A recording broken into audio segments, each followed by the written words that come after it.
wabarakatuh. Sampurasun, dulur-dulur PKS di mana saja Anda berada.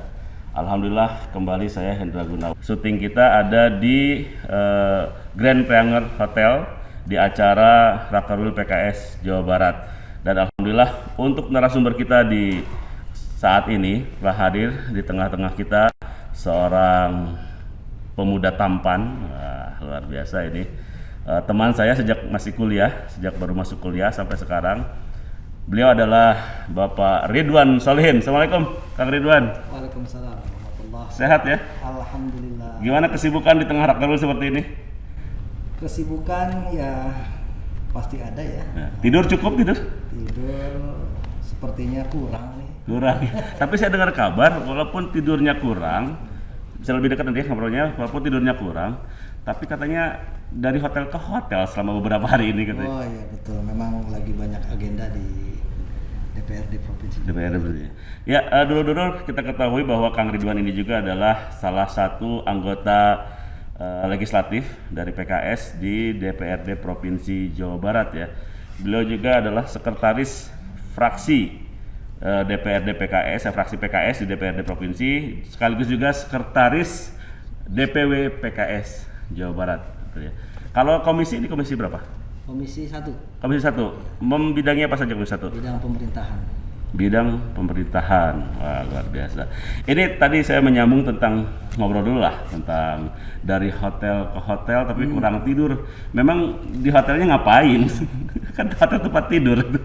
Jadi memang biasanya malam itu suka ada kegiatan Zoom. Ya, zaman sekarang ya new normal kalau Itu karena aktivitas kita dipakai dari pagi sampai sore ya. Untuk Rakerwil. Pada akhirnya kegiatan-kegiatan ini kita geser ke malam. Geser ke malam. Iya. Jadi mau tidak mau ya malam-malam yang ada tersisa ini kita manfaatkan untuk agenda yang lain. Agenda yang lain di lain aktivitas sehari ya. Betul. Luar biasa. Selain aktif sebagai anggota dewan, kemudian sekretaris DPW PKS, apa saja kesibukan Kang Ridwan selama ini saat ini? Saya masih diminta ya, ngajar di Stikes Dharma Husada Antapani Bandung. Oh, dosen berarti ya, Pak dosen. Wah. Dari 2001 saya ngajar di sana. Ngajar mata kuliah apa? Mata kuliah dasar umum, diantaranya sosiologi, terus kepemimpinan, entrepreneur, sama human relation. Wah, luar biasa nih. Kayaknya mudah-mudahan nanti mahasiswanya pada nonton ya. Iya. Mahasiswa apa mahasiswi nih? Mahasiswi. Keluarga anak berapa, istri siapa gitu ya? Mau nanya berapa agak sensitif ya. Ya kalau anak ada 4 dari satu istri ya. Yang pertama itu namanya Muhammad Akmal. Sekarang lagi kuliah di Istanbul University. Oh, Turki. Luar biasa. Yang kedua Raihana Sabira, perempuan ya, sekolah kelas 10 di Ashifa Subang. SMA IT ya? Ya, SMA IT, Ashifa boarding school. Ya. Yang ketiga laki-laki Muhammad Wildan Al-Fayyad. Ini sekolahnya di pesantren Tamadun. Kebetulan saya bikin pesantren dengan teman-teman di Jatinangor. Oh, jadi di Jatinangor. Ya, anak ketiga. Ya. Yang keempat baru TK ya di jauh ya. Ya. TK di TKIT Alam As-Sofwah juga di Jatinangor. Jatinangor juga. Jadi sebenarnya memang Kang Ridwan ini dulur-dulur tinggalnya domisilinya di Jatinangor ya. Betul. Sumedang Coret bukan? Bukan ya? Sumedang Ujung gitu. Disebut Sumedang masih dekat ke Kabupaten Bandung ya. Disebut Kabupaten Bandung sudah masuk Sumedang juga gitu ya. Gimana nih perkembangan Jatinangor nih? Kita sebelum masuk ke tema lah kita ngobrol dulu tempat tinggal. Ya, memang dari tahun ke tahun Jatinangor ini selalu terus berkembang ya semenjak kita mungkin waktu kuliah ya. Iya betul. yang kos-kosan kita mungkin masih di pelosok-pelosok, sekarang udah ada apartemen kan. Oh iya, Udah betul banyak betul, berkembang sekali. apartemen, mahasiswa sekarang sudah tinggalnya tuh di apartemen. Iya. Ya. Dan beda dengan waktu kita dulu ya. Iya, dulu kan masih banyak sawah ya kalau nggak salah ya. Betul. Dan rata-rata berangkat kan bermobil semua. Kita Sekarang. dulu naik angkot kan. Iya betul, jalan kaki malah. Jalan kaki. Tanjakan baut. Nah, Kalau di Unpad Jatinangor itu ada istilah namanya tanjakan baut dulur-dulur. Karena dulu kan masih jarang tadi ya, masih jarang mobil yang bawa mobil pribadi, motor jarang, kita jalan kaki. Ketika mau, kalau yang kuliah di FISIP, antum di FISIP kan Iya. tidak terlalu baut. mohon. Tapi yang di MIPA, Nah, yang di Vkom itu tanjak. Ini orang Unpad yang tahu kayaknya ya. iya. Tapi sejarah di Unpad itu di Jatinangor khususnya Iya. ya sampai bisa ketemu dengan kekasih. Ya. Oh, Nah, itu sama-sama alumni Unpad. betul. Istri di FISIP juga? Istri di FKG. FKG. Hanya dibelah oleh jalan, Iya, iya, iya. dipisahkan oleh jalan. Jadi anak seberang ya, dapat anak seberang. Betul. Seberang jalan. Kang Ridwan ini asli dari mana sih? Jakarta, Bandung, apa? Lahir di mana dulu? Orang tua itu Tasik dan Ciamis, ya bapak. Sunda ternyatanya, asli Sunda. Masalah. Cuma numpang lahir aja di luar pulau. Di luar pulau. Di luar Di Pulau Jawa ya, di Sulawesi. Pulau Sulawesi tepatnya di provinsi Sulawesi Tenggara kalau sekarang. Kalau dulu Sulsel, Sulawesi Selatan Tenggara, tepatnya di Pulau Buton. Pulau Buton penghasil timah, aspal, penghasil aspal, maaf. Kecamatannya Bau-Bau. Iya, penghasil aspal, Bau. Bau-Bau. Berarti Bapak memang sering dinas di Betul. luarnya seperti itu. Kita lahir, saya 4 bersaudara, semua lahirnya di tempat yang berbeda-beda. Beda-beda ya, mengikuti Ngikuti dinas orang tua. SD besar di mana waktu SD? SD sempat di Ujung Pandang sampai kelas 3, Oh, setelah itu di Jakarta. SD-nya. Kelas 3 sampai kelas 6 di Jakarta, SMP sampai SMA di Jakarta, kuliah di S4, S1, S2-nya kembali lagi ke Jakarta di Universitas Indonesia. Di UI ya? Ambil jurusan apa? Di mana? Di UI. Di UI saya ngambil kajian ketahanan nasional. Wah, luar biasa. Dan setelah itu kembali lagi ke Jatinangor. Jadi hatinya sudah tertambat di Jatinangor ya. Kalau istri dari mana istri? Istri asli dari Gresik. Gresik, Jawa Timur. Arek Surabaya ya. Luar biasa nih, lahir di Buton, orang tua aslinya Jabar tapi Ciamis sama Tasik, besar di Jakarta, sekarang menetap di Jatinangor di daerah kampus tercinta. Apa alasan yang membuat Kang Ridwan memilih untuk menetap di Jatinangor dengan istri yang juga bukan orang Jatinangor? Betul. Jadi karena memang kuliah di Jatinangor. Ya. Selama kuliah melihat potensi Jatinangor cukup bagus. Bahkan kalau dari sisi bisnis, Ya. 30%, bahkan sekarang 33%. Ya.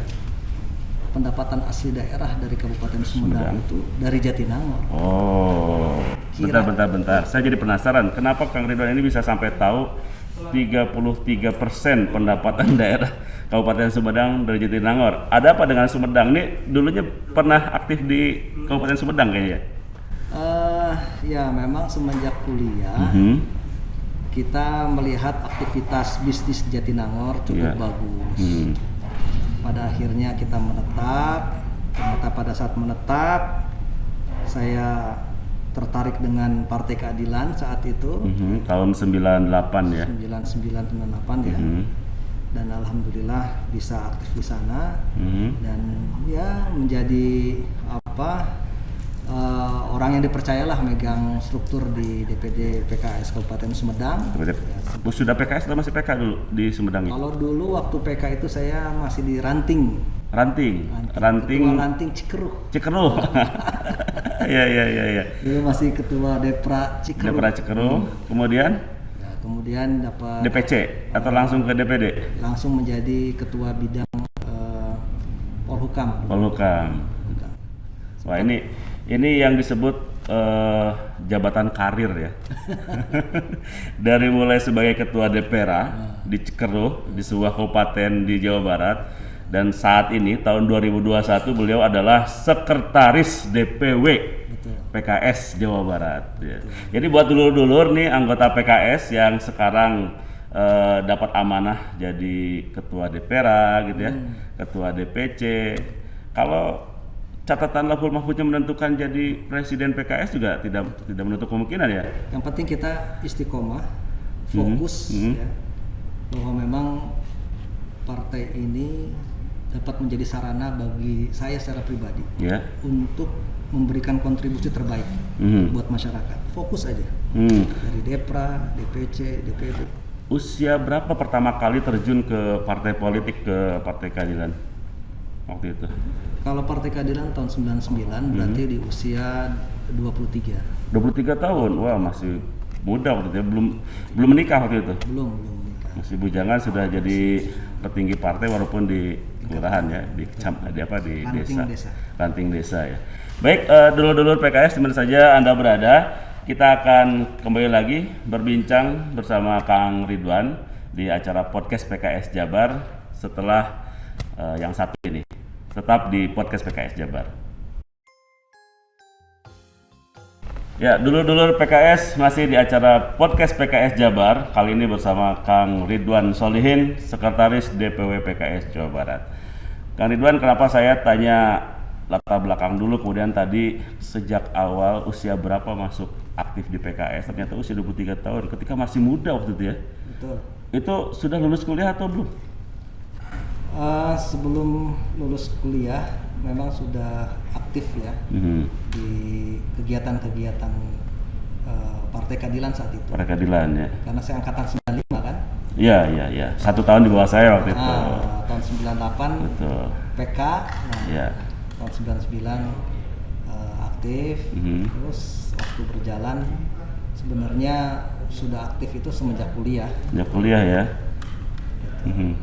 Dan ini nih bicara tentang pemuda, sebenarnya tema kita kali ini tentang pemuda desa nih. Karena kan berasal dari desa sebenarnya kan. Betul. Baik ketika lahir desa di sebuah pulau di Indonesia Timur, maupun ketika kemudian beraktivitas ketika jadi pemuda di sebuah desa yang namanya Cikeruh di Jatinangor. Makanya kita angkat tema tentang pemuda desa. Pemuda desa kreatif di era milenial. Kenapa kita angkat tema ini? Karena banyak sekali angkatan milenial yang meninggalkan desanya kemudian beraktivitas di kota. Nah, fenomena ini hampir merata di Indonesia tuh. Urbanisasi itu luar biasa.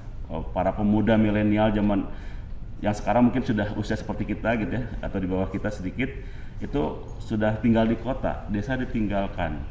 Nah, gimana menurut pandangan Kang Ridwan tentang fenomena pemuda desa yang meninggalkan kampung halamannya untuk mencari peruntungan atau nasib di kota-kota? Iya, memang tidak juga bisa disalahkan ya. Karena namanya pemuda itu biasanya pengen sesuatu yang baru. Oh iya. Ya kan? Iya betul. Nah, kalau dia tetap di desa, dia juga akan jenuh biasanya, anak muda makanya dia ingin merantau, mencari pengalaman, mencari sesuatu yang baru, gitu ya. Sehingga ya saya pikir tidak juga bisa disalahkan anak muda yang merantau. Yang menjadi pertanyaan adalah terkait dengan panggilan jiwa sebenarnya. Panggilan jiwa untuk bagaimana agar kita bisa memajukan desa kita sendiri, ya, memberikan kontribusi terbaik buat desa kita sendiri, ya, sehingga saya lebih cenderung bagaimana agar kita semua, ya, anak-anak muda ini bisa pedulilah dengan kampungnya gitu. Ya, dan saya kira saya tepat berbicara dengan Kang Ridwan masalah ini ya, tentang pemuda desa yang kemudian meninggalkan desanya pergi ke kota. Karena Kang Ridwan ini anomali menurut saya. Kang Ridwan ini pemuda kota yang besar di kota, SMP, SMA di Jakarta. Kemudian meninggalkan Jakarta untuk kembali ke desa. Walaupun desanya bukan kampung halamannya, tapi sekarang jadi kampung halaman di Jatinangor ya. Apa alasan yang melatar belakangi Kang Ridwan untuk membangun Cikeruh waktu itu ya, Iya. kemudian Jatinangor pada umumnya sampai sekarang tinggal di Jatinangor. Betul. Jadi semenjak kuliah saya benar-benar melihat pertumbuhan pendidikan keagamaan ya awalnya ya di Iya, masyarakat desa Cikeruh saat itu. Tepatnya saya dulu ngekosnya di Desa Hegarmanah, Jalan Sukawuning. Iya, iya, iya.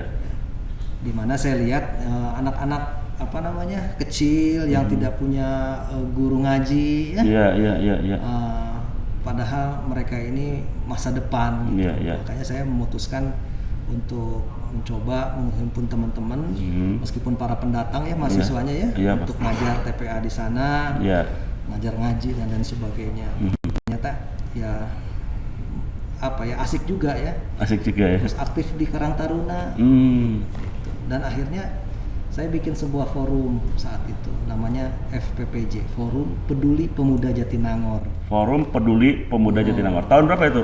Itu semenjak masih Kuliah? kuliah akhir lah. Berarti tahun 98, Ya, 99. 99.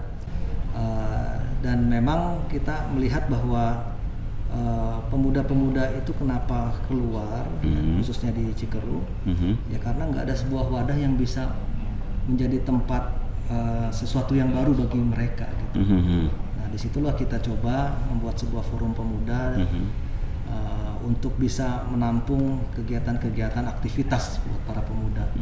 Ya berawal dari olahraga kan, juga seni, dan alhamdulillah ya, Forum Peduli Pemuda Jatinangor ini ya melahirkan sebuah gerakan pada akhirnya. Saat itu ya? Ya di tahun 2010 kita bikin sebuah gerakan yang namanya Gerakan Desa Sukses. Gerakan Desa Sukses. Betul. Berawal dari cita-cita tahun 99 ya? Betul. Luar biasa. Jadi Gerakan Desa Sukses ini, sukses itu singkatan sebenarnya. Oh, buat Kang Ridwan, sukses adalah singkatan dari Sejahtera, Unggul, Kreatif, Sehat, Agamis. Wah, sejahtera, unggul, kreatif, sehat, agamis. Ini akan dijadikan slogan Kabupaten Bupati ini Sumedang. Kayaknya kode nih. Itu hanya sebuah spontanitas. Spontanitas ya. Dimana memang dari gerakan ini kita membuat sebuah komunitas, ya, namanya Kades. Kades komunitasnya ya. Nah, bukan kepala desa. Bukan, tapi Komunitas Pemuda Desa Sukses. Oh, Komunitas Desa Sukses. Luar biasa. Dari suksesnya itu sudah singkatan, kemudian ada komunitasnya Kades singkatan juga ya. Perkembangannya sekarang gerakan Desa Sukses seperti apa? Ya, dengan melihat kondisi berangkat awal tadi ya, pemuda yang sering keluar dan lain sebagainya, akhirnya kita bagaimana menghimpun anak muda itu di desa. Ya. Selain kita buat sebuah komunitas tadi ya, Kades tadi. Ya. Kita juga bikin yang namanya Saung Sukses. Singkatan juga Saung. Sarana Ngariung. Oh, Sarana Ngariung. Ya. Di situ Sarana Ngariung ini tempat kumpul-kumpul anak-anak muda karena kita memfasilitasi dengan hotspot ya. Hotspot di tempat tersebut. Tapi itu saya yakin ketika pandemi belum melanda negeri api ya. Betul. Sekarang ada pandemi kayaknya Ngariung agak dibatasi ya. Ngariungnya online ke sekarang ya. Jadi Saung Sukses inilah cikal bakal bagaimana mereka bisa mendapatkan banyak informasi. Dan ya dalam konsep kita di Saung ini ya ada perputaran bisnis di sana kan. Kita bikin sorabi ya. Di situ ada kopi dan lain sebagainya. Itu dijual gitu ya? Dijual. Iya, jadi ini dulu kerumunan, ada orang, baru di situ ada pasar seperti itu ya. Luar biasa ini. Ya, bicara tentang tadi kembali ke awal kenapa pemuda di desa itu meninggalkan desanya berangkat ke kota, di kota lebih menggiurkan tampaknya seperti itu ya. Kemudian gerakan Desa Sukses ini ingin membalikan bukan mitos mindset tersebut ya, bahwa pemuda desa itu sebenarnya bisa beraktivitas di desa juga ya, asalkan dia kreatif. Betul. Nah, apa saja yang dilakukan oleh gerakan Desa Sukses supaya si pemuda ini bisa kreatif di desanya sendiri? Iya, kita di komunitas pemuda Desa Suksesnya tadi itu menunjuk sebuah duta ya, namanya duta desa. Duta desa, ya. Duta desa itu adalah semacam koordinator lah, ya, koordinator di komunitas tersebut. Ya. Nah dari situ kita adakan pelatihan-pelatihan buat para duta desa itu, ya, pelatihan bisnis, pelatihan kreativitas, ubah sampah jadi berkah, Iya, gitu iya. Recycling ya. Terus juga kita banyak konsep pertanian, peternakan gitu ya. Bahkan kita juga pernah buat apa namanya jamur, ya, jamur tiram. Iya. Terus menanam cengek dan lain sebagainya. Memang mereka itu butuh seorang penggerak sebenarnya di masyarakat di desa. Ya. Pelopor gitu ya. Pelopor ya. Desa ini makanya kita perlu membina yang namanya duta desa itu untuk menyambungkan ya program kita. Ya, ini kan sebuah platform sebenarnya ya. Sebuah platform. Nah, menyambungkan program-program kita yang ada di gerakan desa sukses ini kepada masyarakat yang memang dekat dengan para duta desa itu. Gitu. Sampai saat ini sudah berapa banyak duta-duta yang bergabung di gerakan desa sukses ini? Kalau kita data itu kalau di Sumedang itu ada 283 desa. Total semua desa di Sumedang. Yang baru bisa kita jadikan desa binaan kita itu kurang lebih hampir 72 desa. Wah, banyak juga ya, udah 30% ya? Betul. Banyak juga tuh. Sekarang alhamdulillah merambah ke Majalengka, ya, merambah ke Subang. Subang juga ya, karena Dapil Kang Ridwan ini dapilnya dapil SMS dulur-dulur. SMS itu singkatan dari Sumedang, Majalengka dan Subang ya. Jadi tidak hanya di Kabupaten Sumedang saja, tapi juga di Majalengka dan di Subang ya. Jadi platform ini kita bawa ke sana. Kita bawa ke sana. Dan slogan kita itu, slogan yang sangat memotivasi bagi saya dan bagi para pemuda. Apa slogannya? Ya. Saya sukses untuk desa. Saya sukses untuk desa. Tanggapan mereka gimana nih ketika mereka tertarik dengan program gerakan desa sukses ini? Tanggapan para pemuda di sana atau masyarakat desa sendiri gimana? Masyarakat di sana sangat antusias. Sangat antusias, ya. Karena kita tidak hanya bergerak dari sisi kegiatan sosial, kegiatan seni, budaya, olahraga, tapi juga ekonomi. Gitu. Iya. Jadi gerakan ekonominya itu bagaimana kita menumbuhkan para pemuda untuk bisa melakukan bisnis di desanya sendiri. Makanya saya menghimpun yang namanya teman-teman pengusaha ya, untuk bisa membantu permodalan di kampung. Pinjaman tanpa bunga. Tanpa bunga ya. Nah, kalau kita kaitkan dengan program pemerintah pusat kan ada kementerian khusus tentang pembangunan desa ya. Betul. Kemudian juga bantuan untuk dana desa juga cukup luar biasa tuh. Sampai sekarang menjamur di mana-mana yang namanya Badan Usaha Milik Desa, BUMDes.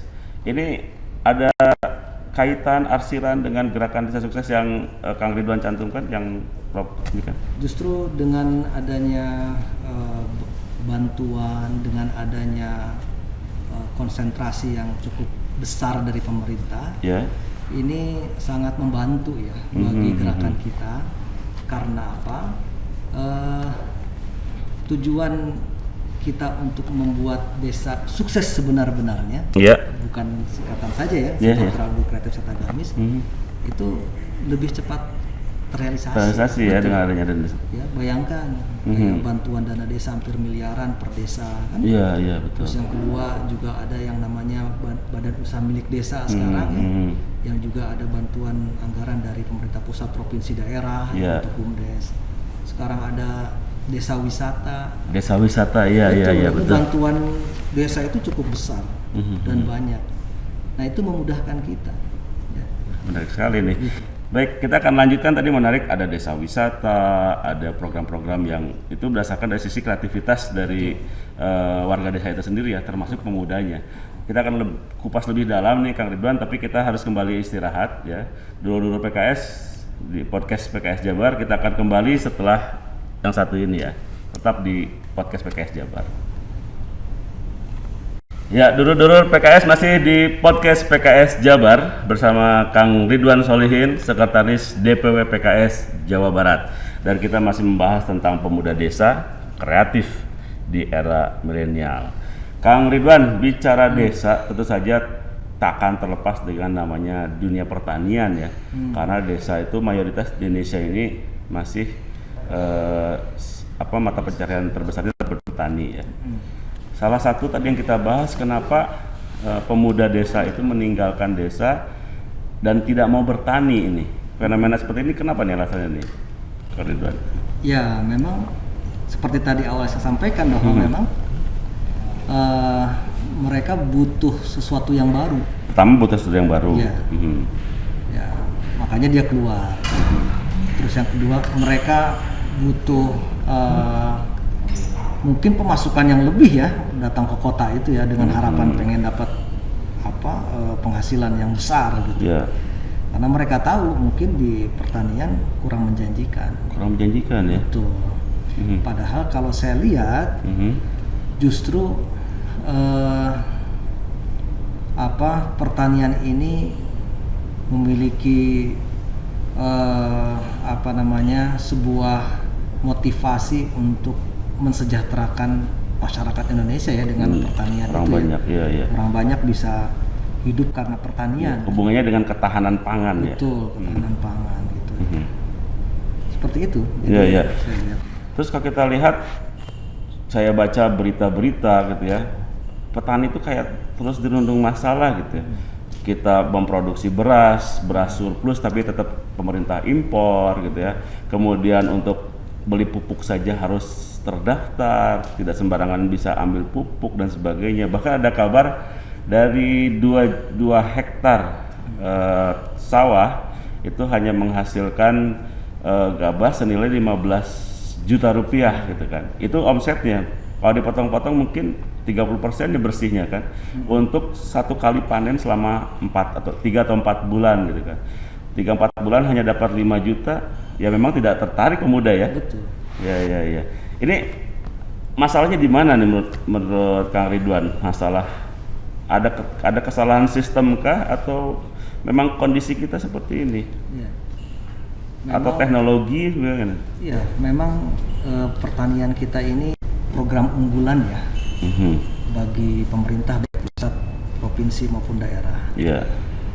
Harus membuat sebuah regulasi di mana pertanian ini menjadi leading sektor ya. Jangan sampai lahan kita berkurang ya, gara-gara dijual dan tanah dijualnya itu dibangun. Iya. Beralih fungsi ya. Beralih fungsi. Nah, makanya regulasi ini sangat penting bagi para petani. Contoh misalnya, pupuk diberikan gratis saja. Idealnya seperti itu ya. Kedua, segala kebutuhan pengelolaan itu juga diberikan oleh pemerintah. Ya. Dan juga jangan sampai pemerintah itu dengan tengkulak petani itu dengan tengkulak lebih percaya ya, dibanding dengan pemerintah. Makanya pemerintah harus bisa dan berani membeli hasil pertanian. Bukankah sudah ada Bulog, Badan Urusan Logistik, yang menyerap hasil dari petani ya? Dulu istilahnya dari sembako itu diserap oleh Bulog. Tapi kenapa masih terjadi petani masih lebih percaya kepada tengkulak dibanding kepada pemerintah? Ya kan, tengkulak gambling, dia beli sebelum panen. Sistem ijon ya namanya. Biasanya kan dia beli sebelum panen, ke masyarakat lagi butuh. Ini kan harus diselamatkan. Betul. Pemerintah harus mengambil peran yang sangat kuat di situ. Di satu sisi, beberapa waktu yang lalu masih hangat kita mendengar Gubernur Jawa Barat Kang Emil itu menginisiasi gerakan petani milenial ya. Dari sisi regulasi sendiri yang Kang Ridwan ketahui sebagai seorang anggota DPRD provinsi, itu memang seperti apa? Atau istilahnya memang seperti itu, petani milenial, atau ada nomenklatur yang baku tentang program ini? Jadi memang kalau saya lihat Ya. kebijakan terkait dengan petani milenial ini juga belum begitu terlalu menyentuh ya. Informasi juga terbatas Ya. ya. Apalagi keberhasilan terkait dengan petani milenial ini juga belum bisa diukur. Ya, belum terbukti juga ya, belum terbukti terukur gitu ya. ya. Jadi maksud saya sebenarnya bagaimana agar petani-petani yang sudah ada ya ini coba di protect ya terkait dengan berbagai macam permasalahannya tentunya ya. Iya, iya. Kebutuhannya, pupuknya, Iya. pengelolaannya, mesin dan lain sebagainya. Gitu. Jadi seharusnya pemerintah Provinsi Jawa Barat Iya. itu memberikan pupuk secara gratis aja udah. Sebenarnya itu Betul. salah satu apa ya poin yang bisa diharapkan oleh petani ya.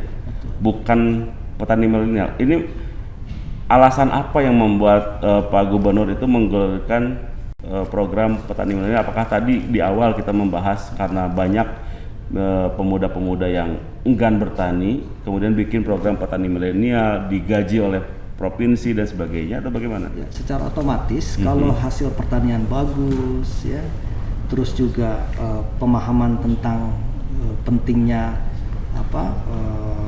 pertanian bagi masyarakat dipahami oleh para pemuda. Ya.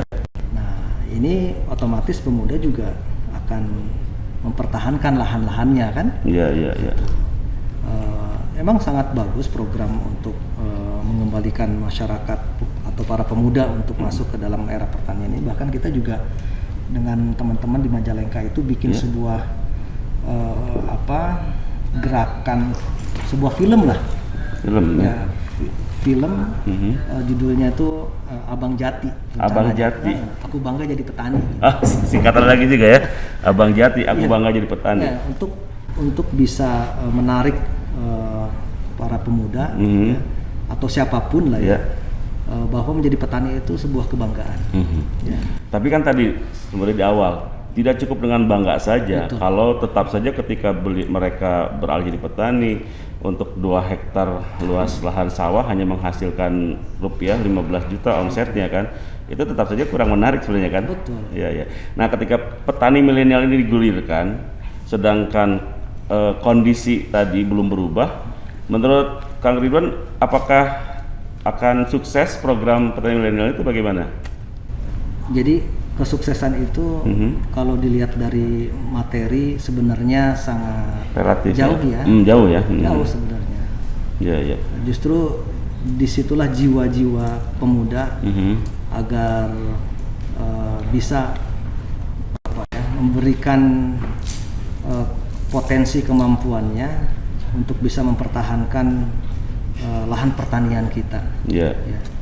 Dan sekali lagi pemerintah harus berupaya meminimalisir pengeluaran yang ada dalam pertanian. Gitu. Yang menjadi beban petani. Yang menjadi beban itu sebenarnya kan pupuk, terus juga pengelolaannya dan lain sebagainya. Ini juga sangat membuat beban ya. Beban berat bagi petani sebenarnya untuk bisa menghasilkan. Di satu sisi petani didorong untuk bisa terus menjadi petani dan menghasilkan ketahanan pangan tadi ya. Tapi sisi lain keberpihakan untuk petaninya masih dirasa sangat kurang menurut Kang Ridwan ya. Ya memang di desa ini kan tidak hanya ada pertanian kan. Iya. Jadi juga ada potensi lain. Betul. Apalagi kalau desanya desa pesisir ya, pasti ada potensi nelayan juga kan, ada kemaritiman di situ juga kan. Ada sebuah konsep di pertanian itu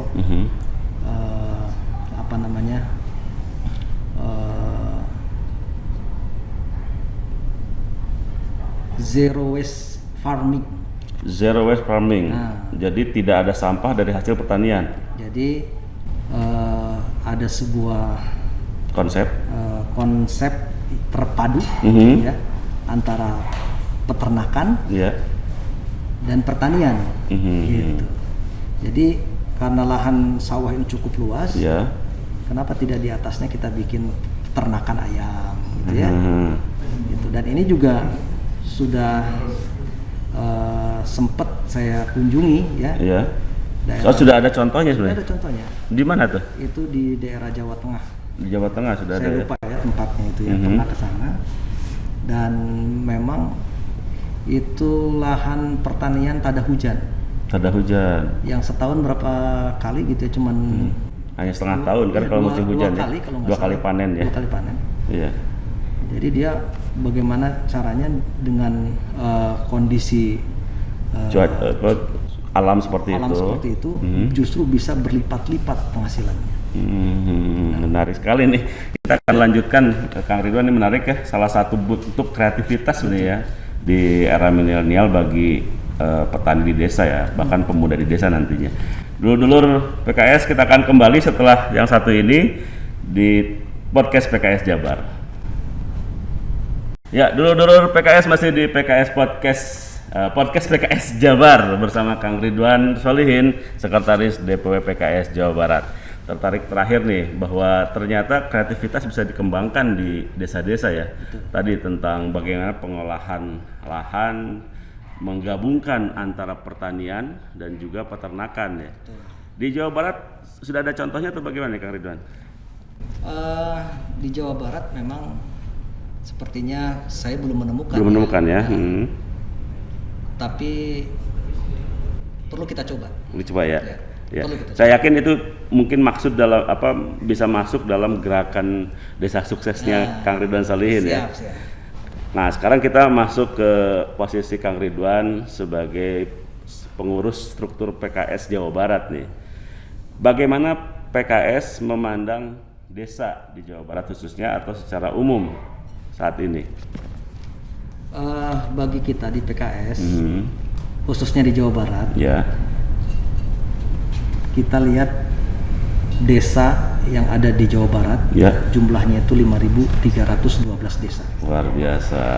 Penguasaan datanya mantap nih Kang Ridwan. Ini jumlah yang cukup besar bagi Ya. kita. Dan bagi kita agar Jawa Barat ini bisa terang benderang, Iya. ya tidak perlu kita menyalakan obor di Bandung, tapi nyalakan saja lilin-lilin di desa. Ini menjadi motivasi bagi kita Iya.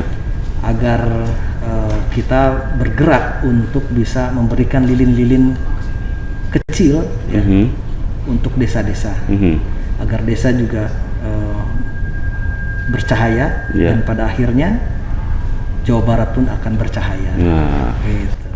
bagaimana kegiatan atau misi yang dijalankan oleh PKS Jawa Barat dalam rangka menyalakan lilin di desa-desa tadi?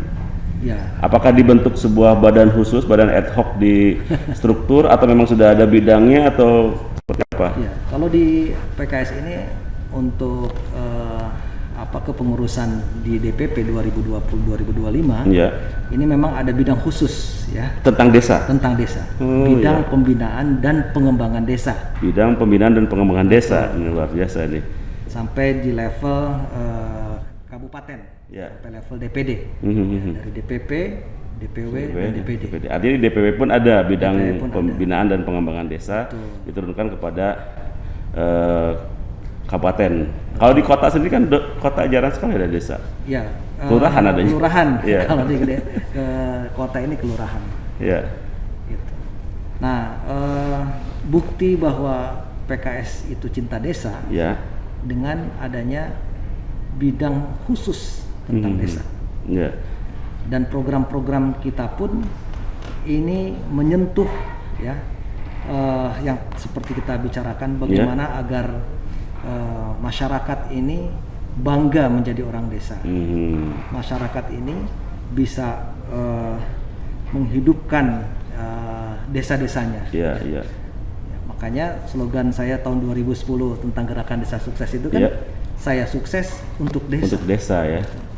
Jadi kesuksesan kita ini dimanapun kita harus kembali untuk desa. Baik, terakhir nih.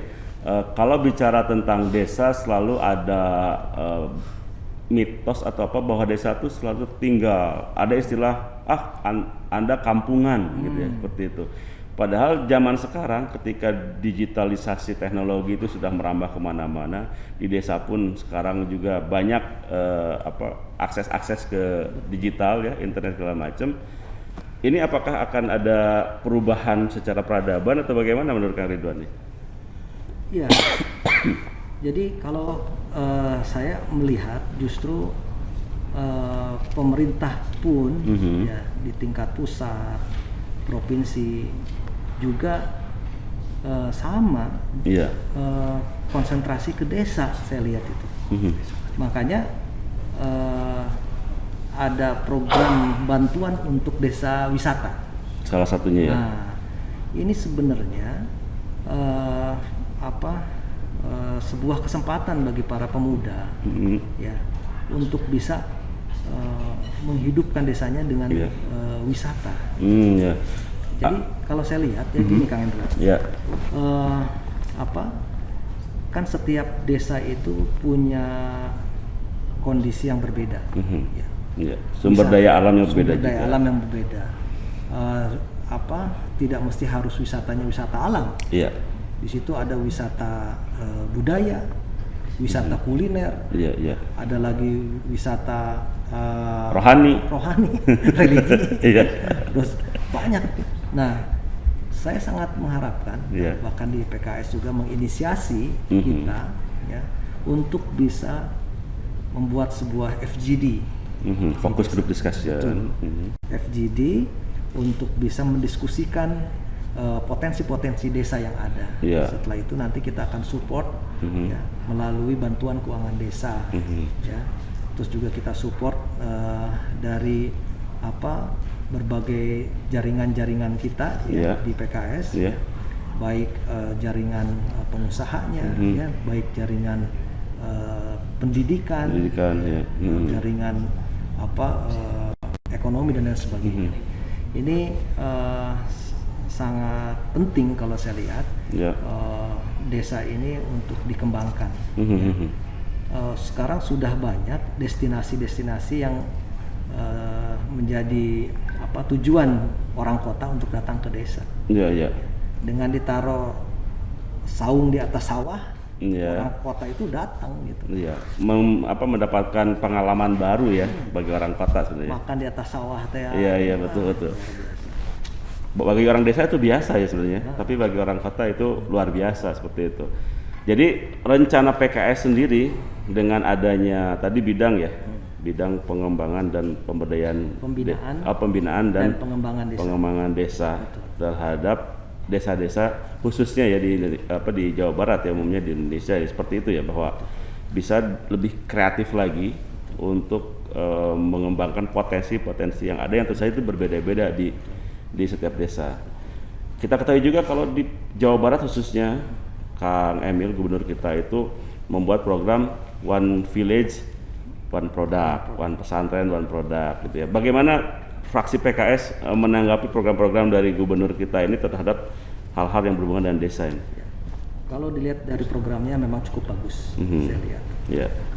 One Village, One Product. Product ya. OVOC ya. One Village, One Company. Oh, One Company itu perusahaan ya, bikin PT sendiri ya.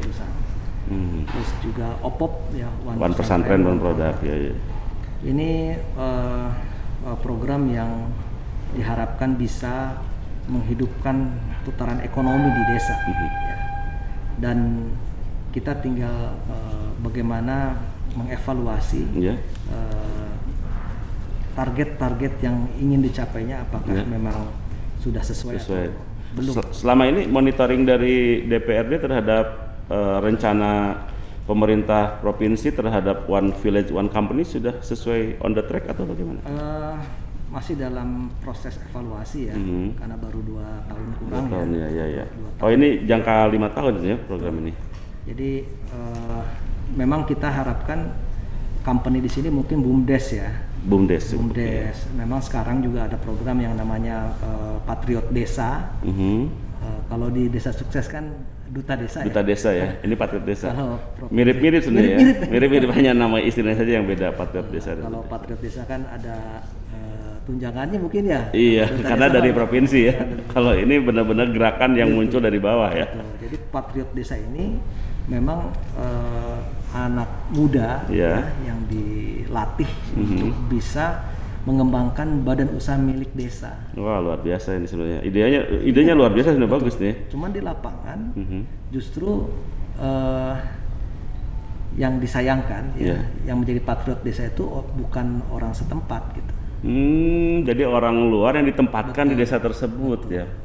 Sebenarnya bisa sinergi dengan gerakan desa suksesnya Kang Ridwan seharusnya ya. Ini kenapa tidak ada? Apakah belum ada kesempatan untuk membicarakan ini dengan pemerintah provinsi atau bagaimana nih? Mungkin belum ada saja. Belum ada ya kesempatannya ya. Padahal kita udah siapin kalau mau. Kalau mau ya. Duta-duta desa kita ini bisa kita titipkan jadi patriot Iya. desa. Kayaknya memang perlu ada apa ya? Satgas khusus untuk menggolkan Yang irisan adanya ini. Satgas Covid. Satgas Covid. Baik, kita masuk ke sesi akhir nih sebenarnya ya. Kita alhamdulillah berbincang sudah hampir 1 jam kita berbincang tidak terasa tentang desa atau pemuda desa kreatif di era milenial ini. Nah, kita hubungkan dengan Covid nih sekarang nih. Gimana nih? Dulu sudah membuat gerakan desa sukses ketika zaman sebelum ada pandemi. Tapi ketika sekarang kita menghadapi kenyataan pandemi sejak 2020 dan sampai sekarang belum berakhir, apa yang gerakan desa sukses atau Kang Ridwan modifikasi terhadap program ini? Ya, memang pandemi ini apa ya? Ma khalaqta hadza batila. Tidak ada sukses yang harus diciptakan ya. Ya. Jadi tumbuh sebuah inovasi-inovasi di tengah pandemi ya. Iya. Nah, kita juga lagi berupaya membuat sebuah aplikasi ya, aplikasi untuk bisa menghimpun produk-produk yang ada di desa. Iya. Bahkan kita juga alhamdulillah ada program yang namanya Desa Digital ya. Desa digital Betul, ya. di provinsi Iya. itu, di mana desa-desa ini diberikan Kapasitas wifi, internet, betul, ya akses internet. Ya. Nah ini juga membantu kita ya di desa, gerakan desa ini Ya. untuk bisa termudahkan berkomunikasi tanpa tatap muka secara langsung. Secara langsung seperti ini, offline seperti ini. Betul. Iya. Jadi hubungan kita ya kalau di grup WhatsApp masih tetap berjalan, gitu Iya. ya.